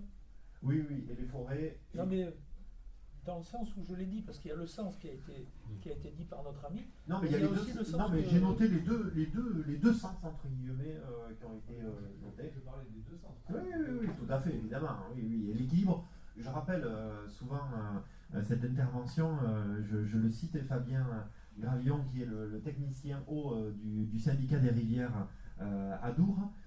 Il dit souvent, on est quand même en ce moment dans une ambiguïté. C'est que, évidemment, on a du mal à parler de l'exploitation forestière, mais par contre, quand vous dites à quelqu'un qui est autour de la table, tiens, on n'a plus le droit d'utiliser de gobelets plastiques, il va falloir utiliser des gobelets en carton, et bien là, à force de tout faire en carton et en papier, eh bien, il va bien falloir sortir la production de quelque part. Donc c'est vrai qu'on bannit le plastique, mais il y a quand même aussi une histoire de filière. Bon, moi je pense, mais... je ne vais pas me surprendre, la nuance est importante pour moi, mais je trouve qu'on peut nuancer, qu'on peut trouver l'équilibre sur ces sujets. Alors, je pense que la première chose à faire serait de recenser au niveau de la... De différencier les... D'abord de les recenser, parce que, en fait, qu'est-ce qui se passe? De quoi profitent les voleurs de bois qui viennent de Chine ou d'Espagne? Parce que c'est ça le truc, ou alors les vendeurs de bois de chauffage du secteur. Ils s'adressent à des particuliers qui ne sont pas des gestionnaires forestiers, qui sont des propriétaires, parce qu'ils ont de grandes propriétés avec du bois. Il y a un abattage en règle, et ça, c'est ça qu'il faut gérer. Alors certes, c'est au détriment des quelques centaines ou milliers d'euros que va toucher le propriétaire, parce qu'il ne les touchera pas s'il y a une protection efficace et dure. Et par ailleurs, effectivement, les gestions forestières, si elles sont identifiées, on en fait la publicité auprès des habitants du Seine-Yonx, et on dit, écoutez, voilà, ici, c'est une gestion forestière, s'il y a un abattage, c'est tout à fait normal. Si ça vous intéresse, je vous enverrai un document que va envoyer Marie-Christine Mirabel, qui va étayer ce propos et le propos précédent que vous avez eu. Il y a une collectivité, je crois que c'est une communauté de communes, Marie-Christine, c'était pas une commune, c'était carrément un groupement de communes qui avait fait cette fameuse convention. Une motion. Ah, c'était une motion? Oui, c'était une motion. Alors, est-ce qu'elle... Ah, mais derrière, il n'avait pas fait une charte? Parce qu'il existe... En fait, il y a de plus en plus de collectivités qui font une charte justement pour accompagner les propriétaires forestiers sur la manière à la fois de gérer, parce que nous, c'est pareil, on s'est creusé un peu les méninges avec Philippe Pourtot pour comment accompagner. Bon, vous savez qu'aujourd'hui, le législateur peut être un peu démuni sur certaines interventions d'entreprises nationales ou plutôt internationales, notamment espagnoles, et notamment la déclaration préalable de travaux d'ouverture de chantier qu'on peut réclamer. Et il y a des collectivités qui ont carrément passé en conseil municipal. Bon, ça sera peut-être un travail dans les mois à venir pour notre conseil municipal. Le gros problème qu'il y a, c'est qu'il y a une réglementation là-dessus sur les forêts. Oui, mais qui des fois... Mais il n'y a personne pour les contrôler. Alors... Après, je voulais revenir sur les voleurs de bois dont vous parliez. Je pense que vous faites référence au vol de bois qui a eu lieu dans l'Ariège. C'est un exploitant espagnol qui a été inculpé et qui, je crois qu'il est en prison à l'heure actuelle. Oui, voilà, c'est quand même un acte isolé et je ne pense pas qu'on fasse l'objet dans notre région de vol de bois réguliers et répétés. Oui, Marie, tu voulais préciser tout à l'heure? Je voulais préciser aussi, quand on parlait de ces maisons aussi, il y a un lien solidaire aussi à côté. Quand tu as, dans le cas où tu peux avoir plusieurs générations sous le même toit, au lieu d'avoir une seule personne isolée sur la commune qui est assez étendue, elle a le monde où tu vas faire la famille autour d'elle aussi en cas de besoin, ce qui favorise le maintien aussi de la personne. Tout à fait, les solidarités familiales. Alors après juste un élément qui me paraît excessivement important et qui je trouve n'est pas énormément développé dans le document, c'est sur la gestion des eaux pluviales, où on dit simplement que les eaux pluviales devront être gérées de manière privilégiée, de façon privilégiée, de façon aérienne et naturelle. Je pense que c'est une erreur, parce que c'est un phénomène que j'ai étudié pendant 5 ans, quand j'étais à l'agglomération du Pays Basque. Et ce qu'on vit sur notre territoire, c'est, en gros, il tombe à peu près les mêmes quantités annuelles de pluie. Alors évidemment, il y a des pointes, il y a des excès. C'est descendu jusqu'à 1000 mm en une année, c'est monté à 2000. La moyenne, c'est 1500 à 1600. Mais par contre, ça tombe très différemment. Ça tombe avec de gros abats d'eau. Et ce qu'on avait calculé à l'époque, et ce qui s'est forcément aggravé, c'est que les pluies intenses avaient augmenté de 25%. C'est-à-dire qu'il tombait 25% de plus dans un orage à notre époque. Alors à notre époque, je crois que c'est les années 2009 à 2015 quand j'avais étudié ça, il tombait 25% de plus que 10 ans auparavant. Aujourd'hui, je pense qu'on doit être aux environs de 30 ou 35%. On le voit tous. Comment il pleut ici maintenant, ça dure pendant 3 jours, il tombe des cordes, et puis après, on a des moments de sécheresse avec du vent, ça sèche les sols, etc. Donc ça ne peut pas se gérer par des moyens naturels. C'est impossible. C'est impossible. Ces excès-là, il faut des dispositifs de rétention, qu'ils soient individuels ou publics. C'est une nécessité de territoire. Et je pense que là-dessus, je ne suis pas certain que je me le suis noté, mais après, attention, ça apparaît plusieurs fois quand même. Ça a été des vrais sujets. Oui, c'est un sujet. On a beaucoup évoqué, évidemment, on a évoqué le soutenant à la parcelle, on a évoqué... C'est des choses qui existent déjà dans notre PLU. Oui, mais dans le PLU. Par contre, je pense qu'il faut trouver une formulation qui permette de l'appliquer. Intégrer le contexte environnemental et hydraulique dans les opérations urbaines en valorisant les fonctions naturelles, respecter les topographies des sites pour limiter l'impact des aménagements, conserver et créer des zones tampons, parce que bon, c'est quand même derrière ces enjeux-là, mais effectivement, je me le note. Prendre en compte le fonctionnement, donc conserver les milieux aquatiques, favoriser les fonctions hydrauliques paysagères, préserver les zones humides qui participent à l'équilibre hydrologique, maîtriser les prélèvements hydrauliques excessifs, limiter les transferts d'eau supplémentaires dans des secteurs aval déjà touchés par les inondations, valoriser la fonction dynamique des zones inondables avec une occupation des sols adaptée aux zones. Bon, ça c'est classique. En gros, moi, ce que j'ai tiré de ce document, c'est qu'on était plutôt vers une gestion naturelle des eaux pluviales. Oui, c'est vrai. Voilà. Et en fait, je pense qu'on ne pourra pas en rester là. Bon, je vous remercie. Est-ce qu'il y a des points que vous voulez aborder? Voilà, je relis.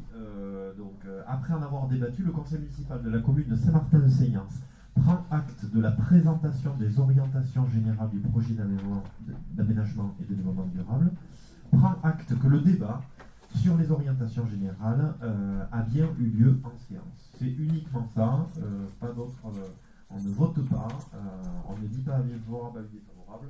On dit simplement qu'on en a débattu et il en sera de même donc fermé au conseil communautaire. J'ai oublié la date, 25 mai je dirais. Je ne sais pas si les communautaires en tête. Je crois que c'est le 25 mai. Donc prochain rendez-vous en conseil municipal donc le vendredi 9 juin à 18h et je vous remercie pour votre participation. Bonne soirée. Bonsoir.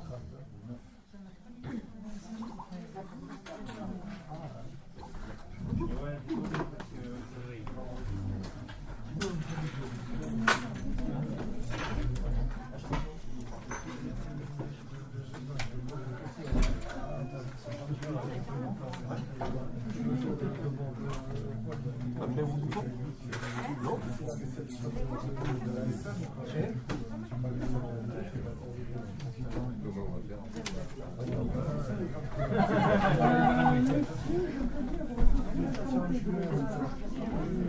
On sera les chances de manger.